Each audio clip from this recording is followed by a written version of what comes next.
ಇನ್ನು 3 ದಿನ ಎಚ್ಡಿ ರೇವಣ್ಣಗೆ ಜೈಲೇ ಗತಿ. ಸಾಮಾನ್ಯ ಕೈದಿಗಳಂತೆ ಮಾಜಿ ಸಚಿವರ ಸೆರೆವಾಸ. ಸರ್ಕಾರಿ ರಜೆ ಹಿನ್ನೆಲೆ ಆಪ್ತರ ಭೇಟಿಗಿಲ್ಲ ಅವಕಾಶ.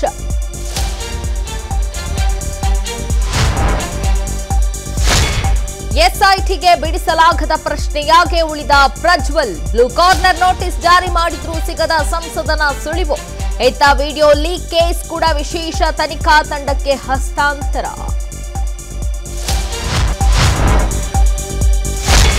ಭಕ್ತರಿಗಾಗಿ ಕೇದಾರನಾಥ ದೇವಸ್ಥಾನದ ಬಾಗಿಲು ಓಪನ್. ಅಕ್ಷಯ ತೃತೀಯದ ಶುಭ ದಿನವೇ ಭಕ್ತರಿಗೆ ದರ್ಶನ.